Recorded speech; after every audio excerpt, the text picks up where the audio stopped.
반갑습니다. 여러분, 오늘 이 아침 가운데 예배하시는 모든 분들에게 하나님의 놀라운 은혜와 은총이 함께 하시기를 주님의 이름으로 소망합니다. 여러분, 살면서 약속하시죠? 네, 약속. 우리가 살면서 사람과 사람과의 관계에서요, 이런저런 약속을 하고 삽니다. 내가 당신에게 무엇을 해줄게, 우리 꼭 이것 함께 하자라는 그런 약속을 많이 하고 살죠. 그런데 약속에 대해서 가만히 생각을 해보면요, 약속은 그 약속이 지켜질 때의 그 가치가 있습니다. 아무리 대단한 약속이라도 그 약속이 지켜지지 않는다면 그 약속이 공수표가 돼요. 그리고 그 약속 때문에 결국에는 관계에 문제가 생기게 됩니다. 우리가 미국을 소송의 나라, 소송의 국가라고 이야기합니다.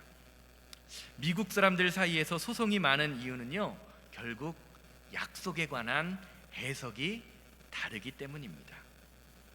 내 말이 맞다는 거죠. 내 생각이 맞다는 겁니다. 그래서 사람과 사람 혹은 사업체와 사업체 사이에 계약서를 쓰곤 하는데요, 그 계약서를 쓸 때요, 계약서를 쓰는 당사자는요, 그것을 잘 꼼꼼히 읽어보는 것이 매우 중요합니다. 대개 한국 분들의 경우는요, 영어가 짧기도 하고요, 계약서를 쓰는 과정에서 사람이 그냥 좋은 게 좋은 거지, 그리고 그 사람을 믿는다라는 생각을 하고 계약서를 쓸 때 꼼꼼히 따지지 않는 경우가 참 많이 있습니다. 그런데 결국에는요, 그렇게 꼼꼼히 따지지 않은 계약서가 나중에 나에게 부메랑이 되어서 돌아오는 경우가 참 많이 있습니다.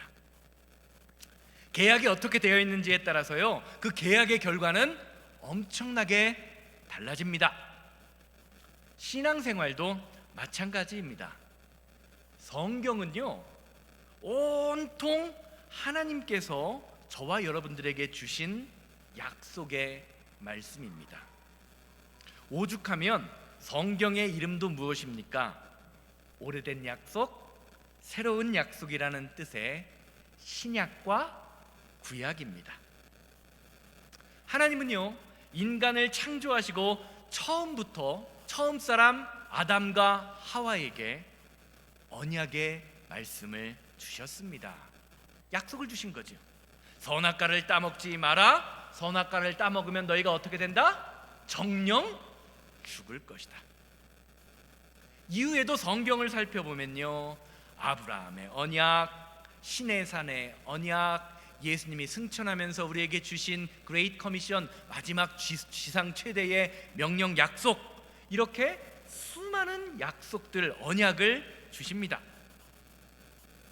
그리고 그 언약에 따라서 이스라엘 백성들을 축복해 주기도 하시고, 그 언약에 따라서 이스라엘 백성들을 심판하기도 하십니다. 그냥 아무 조건 없이 이스라엘 백성들을 편애하신 것이 아닙니다. 그리고 지금도요, 약속의 말씀을 주시고 그 약속을 지키고 계십니다. 우리가 일반적으로요, 하나님을 전능하다라고 고백합니다. 여러분, 전능하신 하나님을 믿으십니까? 하나님이 전능하다라는 것은요, 모든 것을 어떻게 할 수 있다? 하실 수 있다라는 말입니다. 자, 그러면 여기서 한 가지 질문 드립니다. 전능하신 하나님께 불가능이 있을까요? 없을까요? 전능하신 하나님에게 불가능이 있습니까? 없습니까? 불가능이 없다 1번, 불가능이 있다 2번. 자, 불가능이 있습니까? 없습니까? 한번 손 돌려보세요. 1번, 2번. 이렇게 1번, 2번 올려보세요. 불가능이 없다, 불가능이 있다. 예. 있다고 생각하시는 분도 있고 없다고 생각하시는 분도 있는데요, 우리는 일반적으로 하나님께 불가능이 없다라고 생각하지만 하나님께 불가능이 있습니다. 저 목사 이상하네, 저 목사 이단 아니야 라고 생각하실 줄 모릅니다. 어떻게 하나님이 불가능이 있을까요? 하나님은요, 우리에게 주신 약속의 말씀을 지키지 않으시는 게 불가능합니다. 우리를 사랑하신다고 약속하셨기에 우리를 사랑하시지 않는 것이 불가능합니다. 하나님은 우리에게 약속을 주셨습니다. 그리고 그 약속을 따라서 축복을 주시고 심판하시겠다고 약속하십니다. 그렇기에 그것을 먼저 파기하시고 지키시지 않는 것 자체가 불가능합니다. 이것을 우리가 잘 알아야 합니다. 출애굽할 때요, 모세가 이것을 알았습니다. 그래서 출애굽할 때 하나님을 배반한 이스라엘 백성을 보면서 하나님이 화내셨죠. 그러면서 화를 내시면서 내가 이 사람들을 다 쓸어버리고 싶다라고 말씀하십니다. 그러자 모세가 뭐라고 이야기하죠? 하나님, 약속을 지키지 않으실 거면 우리를 왜 애굽에서 불러내셨습니까? 차라리 나도 생명책에서 지워주세요 라고 약속의 말씀, 성경의 말씀을 딱 들고 하나님 앞에 대드는 것처럼 기도합니다. 이걸 잘 알아야 돼요. 왜냐하면 하나님께서 주신 약속의 말씀은요, 2000년 전이나 지금이나 똑같이 동일하게 적용되기 때문입니다. 마태복음 28장 19절에서 20절 말씀 보세요. 마태복음 28장 19절에서 20절 말씀, 이것을 신학적으로 신학자들이요 그레이트 커미션, 지상 최대의 명령이라고 이야기하는 약속의 말씀입니다. 그러므로 너희는 가서 모든 민족을 제자로 삼아 아버지와 아들과 성령의 이름으로 세례를 베풀고 내가 너희에게 분부한 모든 것, 이것이 뭐죠? 하나님의 약속의 말씀이죠. 약속의 말씀을 가르쳐 지키게 하라. 볼지어다 세상 끝날까지 너희와 항상 함께 있으리라 하시니라. 아멘. 사랑하는 여러분, 성도는 하나님의 언약 가운데 살아가는 존재입니다. 그렇게 예수님께서 그 언약의 말씀, 약속하신 말씀을 어떻게 하라고 하시죠? 배우고 가르치고 지켜라 라고 말씀하십니다. 언약이라는 히브리어 단어의 가운데는요, 쪼개다, 잘라내다 라는 의미가 있습니다. 쉽게 말하면 어떤 한 사람이 언약의 사람, 세상의 사람에서 언약의 사람으로 변화되기 위해서는요, 반드시 내 생각과 의지를, 자아를 잘라내고 쪼개는 헌신과 노력이 필요하다라는 겁니다. 우리가 그냥 언약의 사람이 되는 것이 아니라는 것이지요. 내 생각을, 내 자아를 비록 내 마음과 생각과 다를지라도 그것을 하나님의 말씀에 맞추어 쪼개고 잘라낼 때 우리는 비로소야 언약의 사람이 될 수 있는 것입니다. 로마서 6장 6절 보세요. 우리가 알거니와 우리의 옛사람이 예수와 함께 십자가에 못 박힌 것은 죄의 몸이 죽어 다시는 우리가 죄에게 종노릇 하려 하지 아니하려 함이라. 아멘. 사랑하는 여러분, 신앙생활은 예수님의 십자가의 그 사랑, 예수님의 십자가의 그 은혜가 저와 여러분들의 마음속에 아주 깊이 새겨지는 것입니다. 그렇게 될 때에 더 이상 우리가 죄에 끌려가는 그런 죄의 종이 아니라 하나님의 약속의 말씀에 끌려가는 말씀의 사람, 은혜의 사람, 능력의 사람이 될 수 있다라고 성경은 증거하고 있습니다. 사랑하는 여러분, 가만히 여러분들의 인생을 돌이켜 보시기 바랍니다. 여러분은 하나님의 언약 가운데 거하고 있는, 하나님의 약속의 말씀을 통해 내 생각과 자아를 쪼개고 있는 언약의 사람이십니까? 오늘 말씀을 보면요, 하나님의 언약 안에 있는 사람이요 자신의 친구와 맺은 다른 언약을 지키는 모습이 나옵니다. 바로 다윗과 요나단의 이야기지요. 사실 오늘 우리가 함께 읽은 사무엘하 9절 말씀 한 장 전체가요, 사울에 이어서 이스라엘의 왕이 된 다윗이 사울의 손자요 자신의 절친이었던 요나단의 아들 무비보셋이라는 사람에게 선행을 베푸는 이야기라는 것을 보게 됩니다. 그런데 우리가 이 이야기를 살펴보면서 반드시 기억해야 할 것이 있습니다. 그것은 다윗이 요나단의 아들 무비보셋이라는 사람에게 선행을 베푸는 이유가 바로 다윗과 요나단 사이에 맺은 언약 때문이다라고 성경이 증거하고 있다는 거죠. 사무엘상 20장 15절에서 16절 말씀 보시기를 바라요. 여호와께서 너 다윗의 대적들을, 이게 요나단이 하는 말입니다, 다 끊어버리신 때에도 너는 내 인자함을 내 집에서 영원히 끊어버리지 말라. 이에 요나단이 다윗의 집과 언약하기를 여호와께서는 다윗의 대적들을 치실지어다 하니라.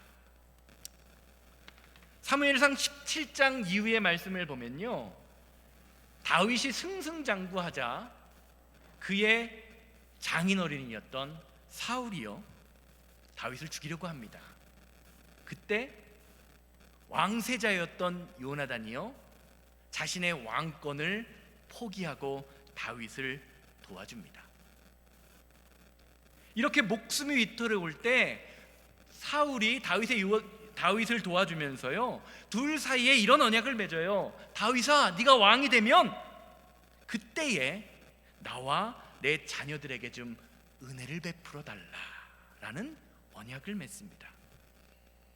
그리고 오늘 말씀에서 비로소 다윗은 왕이 된 이후에 요나단과의 언약을 기억하면서 요나단의 아들 무비보셋이라는 자에게 은혜를 베푸는 것이 오늘 본문 말씀의 내용이에요. 그런데 오늘 본문 말씀에 다윗과 요나단의 언약이 완성되는 과정을 보면서 우리가 반드시 기억해야 할 것이 있습니다. 그것은 언약이라는 것은요 하나님께 은혜 받은 자만이 누릴 수 있는, 언약은 하나님께 온전히 은혜를 받고 믿음을 가진 사람이 지킬 수 있는 그런 축복이라는 것입니다. 사무엘하 9장 1절 말씀 보세요. 9장 1절 말씀. 다윗이 이르되 사울의 집에 아직 남은 사람이 있느냐? 내가 요나단으로 말미암아 그 사람에게 은총을 베풀리라 하니라. 사무엘상 20장 말씀을 보면 다윗과 요나단 사이에 맺은 언약의 근거를 성경은 인자함이다라고 이야기를 합니다. 아까 읽었던 사무엘상 20장에서 보면 그렇게 이야기해요. 인자함을 내 집에서 영원히 끊지 말아라. 또 사무엘상 9장에서 다윗은요 요나단의 아들 무비보셋에게 아버지와 맺은 언약을 설명하면서 내가 너에게 은총을 베풀 것이다 라고 이야기합니다. 내가 반드시 내 아버지 요나단으로 말미암아 내게 은총을 베풀리라. 우리말 성경에서는요 이 언약을 맺는 근거로 인자함 또 은총이라는 단어를 사용했지만 원래 성경의 원문에는요 이 두 개의 단어가 두 개의 다른 단어가 아니라 한 개의 단어입니다. 무엇이냐? 하나님과 우리 사이에 맺은 은혜와 은총을 상징하는 헤세드라는 단어입니다. 즉 성경은요 다윗과 요나단의 언약 사이에 하나님이 계셨다라는 것을 헤세드라는 단어를 통해서 알려주고 있는 것입니다. 사랑하는 여러분, 성도는요 하나님의 은혜를 받은 사람입니다. 하나님의 은혜 가운데 거하는 사람입니다. 그렇기에 하나님께 받은 은혜를 온전히 깨닫는 사람만이요 내가 받은 은혜를 다른 사람에게 나누어 줄 수 있습니다. 사실 우리가 하나님의 은혜에 대하여 잘 알아야 하는 이유는요 은혜라는 단어가요 하나님의 성품을 설명함과 동시에 하나님 나라의 본질인 회복을 설명하는 단어이기 때문입니다. 그래서 오늘 말씀 사무엘하 9장 말씀의 전체적인 맥락을 가만히 살펴보면 다윗을 통하여 하나님의 성품이 드러나고 있고요, 무비보셋을 통하여 하나님 나라의 본질인 회복이 일어나고 있음을 우리는 볼 수 있습니다. 말씀 정리를 해보면요, 다윗이 왕이 되고 난 이후에 다윗은요 그의 부하들에게 혹시 사울의 집에서 살아남은 자가 없는지를 물어봅니다. 그러자 그의 부하들은요 수소문 끝에 마길이라는 사람의 집에 얹혀 사는 절름발이 무비보셋이라는 요나단의 아들을 찾아냅니다. 무비보셋이 절름발이가 된 이유는요 사무엘하 4장 4절 말씀을 보면 잘 나옵니다. 사무엘하 4장 4절 함께 보세요. 사무엘하 4장 4절입니다. 사울의 아들 요나단에게 다리 저는 아들이 하나가 있었으니 이름은 무비보셋이라. 전에 사울과 요나단이 죽은 소식이 이스라엘에서 올 때에 그의 나이가 5살이었는데 그 유모가 안고 도망갈 때 급히 도망하다가 아이가 떨어져서 절개되었더라. 성경은요 원래 무비보셋이 멀쩡하던 사람이었는데 사울과 요나단이 전쟁에서 죽었다는 소식을 들은 유모가 이 아이도 죽을까봐 무비보셋을 안고 급히 도망가다가 떨어뜨려서 다리를 저는 절름발이가 되었다라고 말합니다. 성경에는 나와 있지 않지만 유모가 아이를 데리고 도망 나올 때에 아무런 보물을, 귀한 귀중한 물건을 챙겨 나오지 못한 것 같습니다. 그래서 왕의 후손인 이 아이가 장애인이 되어서 남의 집에 얹혀 사는 식솔 신세가 되었다라고 성경을 이야기합니다. 다윗이 무비보셋을 찾았을 때 다윗의 주변 사람들은, 아니 심지어는 무비보셋조차도요 그 아이를, 무비보셋을 죽일 것이라고 생각했습니다. 왜냐하면 왕의 후손이 살아있는 것이 다윗에게 나중에 큰 화가 되어 돌아올 것이라는 것이 일반적인 세상 사람들의 생각이기 때문입니다. 그래서 무비보셋도 모든 것을 체념하면서 다윗 앞에서 다음과 같이 고백하지요. 사무엘하 9장 6절입니다. 사울의 손자 요나단의 아들 무비보셋이 다윗에게 나와 그 앞에 엎드려 절하매 다윗이 이르되 무비보셋이여 하니 그가 이르되 보소서 당신의 종이니이다. 이어지는 말씀에도 나오지만 다윗 앞에 서 있는 무비보셋이 느낀 감정은요 두려움이었습니다. 그래서 나는 당신의 종임을 강조하면서 왕이시여 날 좀 살려주십시오, 나는 당신의 처분만 바라고 있습니다 라고 고백하는 것입니다.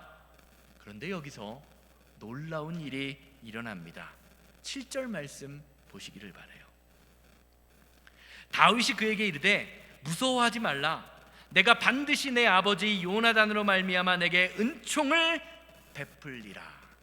내가 내 할아버지 사울의 모든 밭을 다 내게 도로 주겠고 또 너는 항상 내 상에서 떡을 먹을지니라 하니. 아멘. 사랑하는 여러분, 말씀 잘 보세요. 하나님께 받은 은혜, 나와 함께하고 있는 그 은혜는요 이 세상에서 만나는 두려움을 감사함으로 바꾸는 능력이 있습니다. 원래 성경을 보면요 인간에게는요 두려움이라는 감정이 없었어요.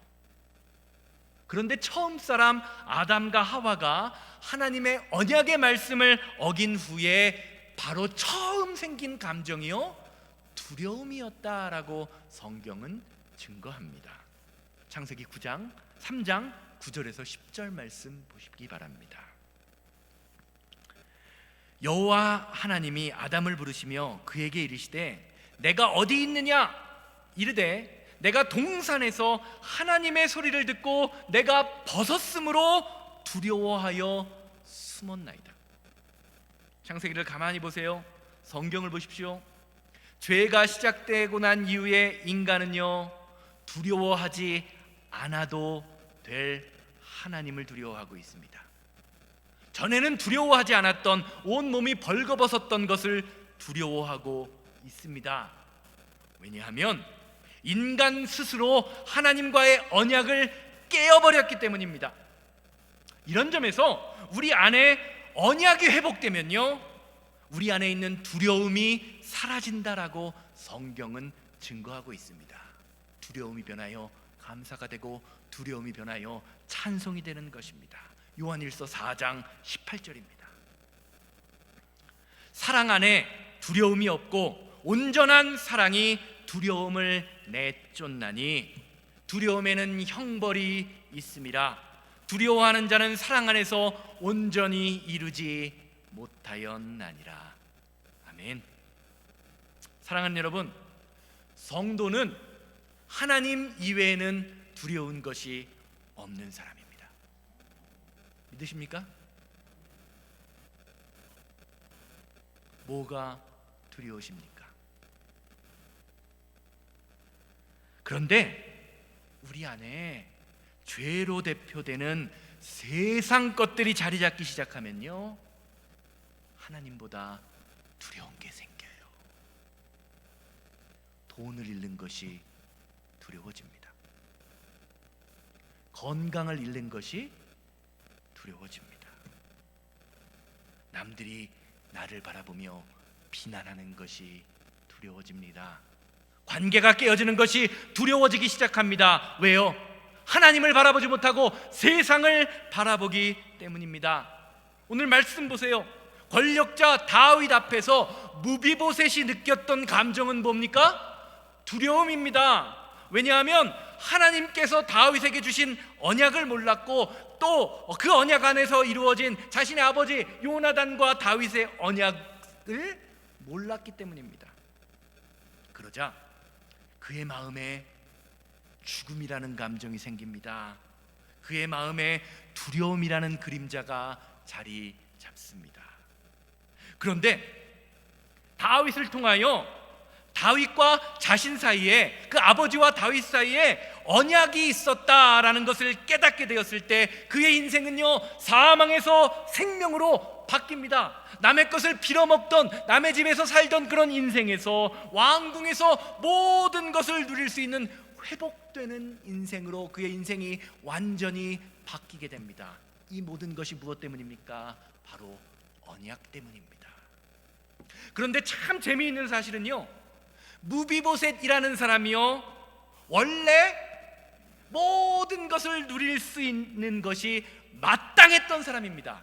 그런데 언약 안에 보호함을 받지 못할 때 그는 버림받은 삶을 살 수밖에 없었던 것입니다. 그러자 그는요, 자신의 인생을 바라보면서 8절 말씀, 마지막 말씀처럼 해석을 해요. 보세요. 사무엘상 9장 8절이에요. 그가 절하여 이르되 이 종이 무엇이기에 왕께서 죽은 개 같은 나를 돌보시니까 하니라. 언약 안에 있는 것을 깨닫지 못했을 때 무비보셋이 바라보았던 자신의 인생은 무엇이었죠? 죽은 개와 같은 인생이었습니다. 예전에는 왕족이었지만 할아버지의 잘못으로 모든 것을 잃어버렸습니다. 몸이라도 좀 건강하면 무엇이라도 막일이라도 하면서 좀 일을 하면서 물질이라도 밥이라도 좀 벌어먹고 살 텐데, 내 실수도 아닌 남의 실수로 말미암아 절름발이가 되어서 제대로 걷지도 못하는 인생입니다. 아마 희망 없는 인생을 보면서 할아버지 탓을 했을지도 몰라요. 희망 없는 인생을 보면서 유모의 탓을 했을지도 모릅니다. 나는 죽은 개와 같은 인생이구나. 사랑하는 여러분, 우리도 인생을 살다 보면요, 세상에 치여서 힘이 들 때에 이런 느낌이 들 때가 있잖아요. 뭐 죽은 개까지는 아니더라도 내 삶에 아무런 미래가 보이지 않을 때가 있습니다. 현실의 고난에 사로잡혀서, 고통에 사로잡혀서, 질병에 사로잡혀서 아무런 희망도 느끼지 못할 때가 있습니다. 그때 우리는 어떡하죠? 내 인생은 왜 이렇게 망가졌는가 라면서 다른 사람에게 핑계를 돌립니다.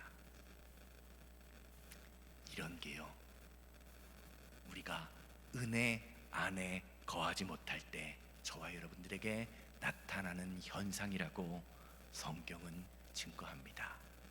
너나 할 것 없이 하나님의 은혜 안에 거하지 못하면 죽은 개와 같은 인생으로 살아갈 수밖에 없다라는 것입니다. 그런데 성경이 참 재미있고 신비한 것은요, 사무엘상 24장 14절에도 똑같은 고백이 나온다라는 것입니다. 사무엘상 24장 14절 말씀 보세요.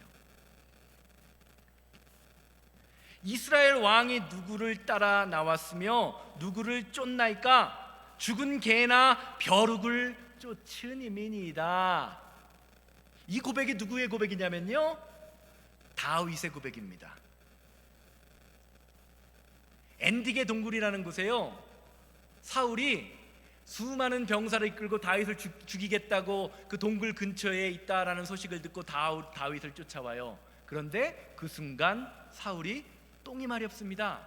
그래서 그 똥을 싸기 위해서 엔딕의 동굴이라는 곳에 들어가요. 근데 그 동굴에 마침 누가 있었죠? 다윗과 그의 부하들이 숨어 있었습니다. 근데 다윗은요, 왕을, 기름 부음 받은 왕을 내가 죽일 수 없다라고 하면서 사울을 살려줍니다. 그리고 사울을 살려주고 난 이후에 먼 발치에 있는 사울을 향하여 다윗이 고백하는 게 이거예요. 나는 당신에게 죽은 개와 벼룩과 같은 존재입니다. 그런데 이제는 그의 손자를 통하여 반대의 고백이 들려지고 있습니다. 다윗에게도 죽은 개와 같은 시간이 있었는데 이제 자신을 죽이려던 사울의 손자가요, 자신의 무릎 앞에 엎드려 똑같은 고백을 하고 있어요. 나는 죽은 개입니다. 무비보셋의 고백을 들을 때 다윗의 심정이 어땠을까요? 결국 다윗은요, 스스로를 죽은 개와 같다고 여기던 무비보셋의 삶을 회복시켜줍니다. 그저 그냥 아이고 무비보셋 불쌍하네 라고 여기면서 조금 도와주는 정도가 아닙니다. 다윗이 베푼 은총은요, 상대방의 상태를 완전히 원래대로 돌려놓은 것이었습니다. 왕이 누릴 수 있는 왕궁에서 거하며 왕궁에 살며 왕이 가졌던 모든 땅을 가지며 왕과 함께 먹을 수 있는 그러한 권리를 준 것입니다. 사랑하는 여러분, 하나님이 우리에게 베푸시는 은총도 이와 마찬가지입니다. 주님께서는요, 죄 가운데 빠져있는 저와 여러분들, 그래서 죄의 종으로 살아갈 수밖에 없는, 세상을 보며 나는 죽은 개와 같은 인생이다라고 고백할 수밖에 없는 저와 여러분들을 부르셨어요. 그리고 십자가의 은혜로, 십자가의 능력으로 말미암아 누구든지 예수 그리스도를 주라고 고백하기만 하면 하나님의 자녀가 되는 놀라운 은혜, 에덴 동산에서 누렸던 똑같은 축복을 누릴 수 있는 권리를 저와 여러분들에게 허락하신 것입니다. 더 이상은 죄의 종이 아니라 하나님의 자녀로서의 상태로 저와 여러분들의 신분을 회복시키신 것입니다. 여러분, 이 예수님을 온전히 믿으며 말씀 가운데 거하셔서 하나님의 말씀을 가르쳐 지켜 행하는 믿음의 능력이 오늘 저와 여러분들의 삶에, 그리고 우리 새생명교회의 모든 성도님들의 가정에 풍성하게 임하게 되기를 주님의 이름으로 소망합니다. 이것이 하나님이 저와 여러분들에게 허락하신 말씀, 언약의 능력입니다. 결론적으로 살펴보겠습니다. 오늘 우리가 살펴본 사무엘하 9장 말씀을 잘못 읽으면요, 다윗이 그저 그냥 자신의 친구였던 요나단을 생각해서 그의 아들 무비보셋에게 베푼 선행 정도로 읽게 됩니다. 그리고 그런 결론을 내리죠. 다윗 참 좋은 사람이네, 나도 좀 착하게 살아야겠다. 그런데 오늘 말씀은요, 절대로 이런 식으로 해석해서는 안 됩니다. 철저하게 우리에게 은혜를 베푸신 하나님, 그리고 언약을 따라 은혜의 언약을 따라 살아가는 은혜의 관점에서 해석해야 합니다. 그럴 때에 우리도 하나님의 말씀인 언약을 따라 축복을 누리게 되고 회복을 누리게 되는 믿음의 역사가 일어나게 되는 것이지요. 늘 말씀드리지만 세상 도덕적 관점에서 사울은요, 다윗보다 훨씬 더 좋은 사람입니다. 그의 실수는요, 사무엘 선지자가 없을 때 대신 예배 한번 드리고, 하나님께서 사무엘 선지자를 통하여 전쟁에서 이겼을 때에 전리품을 취하지 말라라는 것을 단지 어긴 그것뿐입니다. 세상적으로 볼 때 그렇게 큰 허물이나 잘못이 없습니다. 그런데 다윗은 다릅니다. 남편이 있는 여자를 빼앗았습니다. 그리고 그 남편을 죽음으로 몰아 넣었습니다. 이스라엘 왕의 역사를 기록한 역대기서의 족보를 보면요, 다윗의 족보가 참 부끄럽게 느껴질 만큼 참 한심하고 형편없는 족보입니다. 역대하 3장 5절이에요. 역대하 3장 5절입니다. 예루살렘에서 그가 낳은 아들은 이러하니 시므아의 아들 시므아와 소밥과 나단과 솔로몬, 네 사람은 다 암미엘의 딸 밧수바의 소생이요. 성경을 썼던 성경 기자도요, 다윗의 행적이 창피했는지 슬그머니 밧세바의 이름을 밧수아라는, 그때 당시에는 이름이 몇 개씩 이렇게 사용을 했거든요. 밧세바의 이름을 밧세바라고 쓰지 않고 밧수아라고 슬쩍 바꾸어서 기록합니다. 그런데 우리가 이것을 바라보면서요, 아주 중요한 한 가지를 놓치지 말아야 합니다. 바로 다윗과 밧세바 사이에 낳은 첫 번째 아들의 이름입니다. 누구죠? 솔로몬. 나중에 왕이 된 솔로몬의 이름의 뜻이 무엇인지 아십니까? 솔로몬의 이름의 뜻은요, 하나님과 나의 사이가 완전히 회복되었다라는 뜻입니다. 죄로 인하여, 자신이 저지른 살인으로 인하여, 실수로 인하여 하나님과의 관계가 완전히 막혀 있었는데, 하나님의 은혜를 통하여 하나님과의 관계가 완전히 회복되었다라는 것입니다. 이 근거가 뭐라고요? 하나님의 언약의 말씀이라는 것이지요. 사랑하는 여러분, 하나님이 저와 여러분들에게 언약을 주신 이유는요, 막혀있는 저와 여러분들과 하나님과의 관계를 완전히 회복시키기 위해서입니다. 이 회복이요, 우리 교회 가운데, 우리 성도님들 가운데 있어야 합니다. 고난이 문제가 아닙니다. 질병이 문제가 아닙니다. 아픔이 문제가 아닙니다. 상처가 문제가 아닙니다. 하나님과의 나의 사이가 회복되었느냐가 성도의 진짜 문제임을 바라볼 수 있는 믿음의 눈이 필요합니다. 우리의 연약함과 허물과 아픔과 상처에 집착하지 마십시오. 그것은요, 우리에게 임한 하나님의 은혜, 언약을 놓치게 만듭니다. 하나님은요, 우리의 연약함에 집중하지 않으십니다. 대신에 은혜의 언약, 능력의 언약을 주심으로 말미암아 저와 여러분들의 관계를 완전히 회복시켜 주시기를 원하십니다. 이것이 우리가 믿는 하나님입니다. 그리고 우리가 가지고 있는 약속의 말씀의 능력입니다. 다 같이 자리에서 일어나셔서 원하고 바라고 기도합니다. 부르시면서, 주님, 부르시고 난 후에, 주님, 내가 주님의 언약 가운데 거하기를 원합니다. 하나님과의 막혀져 있는 관계, 세상을 바라보며 하나님을 온전히 바라보지 못했던 부족한 나의 영혼을 예수 그리스도의 십자가의 언약, 십자가의 능력으로 회복시켜 주시어서 다시는 세상의 사람이 아니라 하나님의 언약의 사람으로 살아가는 믿음의 능력이 우리 가운데 나타나게 하여 주시옵소서. 다 같이 통성으로 기도하고 축도로 예배를 마칩니다.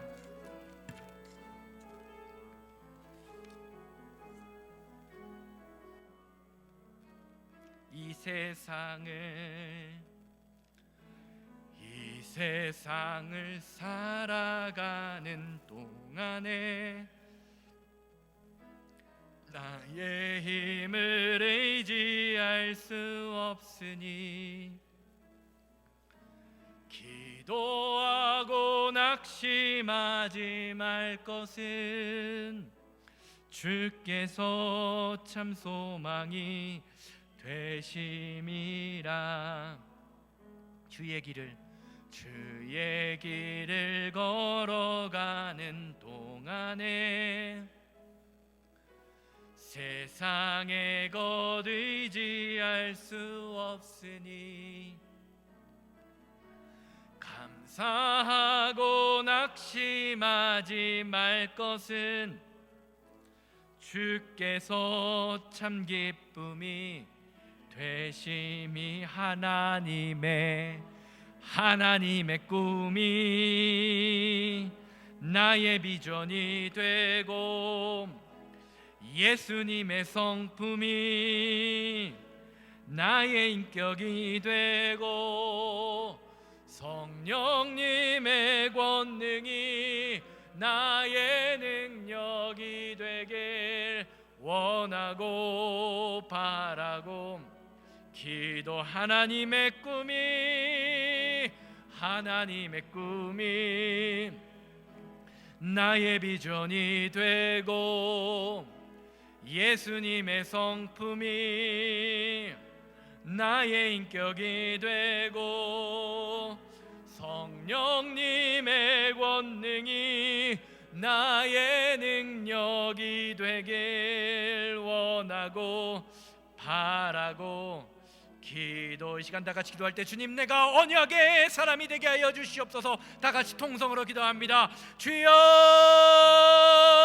자비롭고 거룩하신 하나님, 아버지 하나님, 주님이 주신 언약을 따라 하나님의 성품을 품으며 하나님이 주시는 온전한 축복과 회복을 누릴 수 있는 믿음의 사람이 될 수 있도록 아버지여 인도하고 역사하여 주시옵소서. 무너진 관계, 막혀있는 관계가 하나님의 언약의 말씀, 능력의 말씀을 통하여 온전히 회복되게 하여 주시어서 어디서 무엇을 하든지 하나님의 은혜를 따라 능력을 따라 살아가는 믿음의 자녀, 능력의 자녀들 될 수 있도록 인도하여 주시옵소서. 하나님은 지금 이 시간에도 언약의 말씀을 온전히 지키시며 그 말씀을 따라 살아가시게 하심을 감사를 드리오니 아버지, 우리가 하나님의 말씀 가운데 거하며 하나님이 주시는 축복을 온전히 누리는 믿음의 역사들이 오늘 예배하는 모든 성도님들의 삶과 가정과 사업장 속에 온전히 일어나게 하여 주시옵소서. 주님 감사합니다.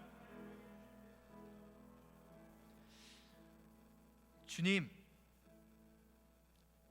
우리가 하나님의 언약 가운데 있음에도 불구하고 그 언약을 날마다 잊어버림으로 건강을 잃을까, 물질을 잃을까, 저 사람을 잃을까, 내가 가진 모든 것을 잃을까 두려워했던 우리의 모습을 보게 하시니 감사합니다. 예수 그리스도의 그 십자가의 언약, 십자가의 은혜가 우리 가운데 풍성히 임하게 하여 주시옵소서. 하나님의 마음을 깨닫게 하시고 하나님의 능력을 깨닫게 하여 주시옵소서. 하나님과의 나의 사이가 완전히 회복되었음을 고백했던 그 다윗의 고백이 오늘 예배하는 성도님들의 고백이 될 수 있도록 인도하여 주시옵소서.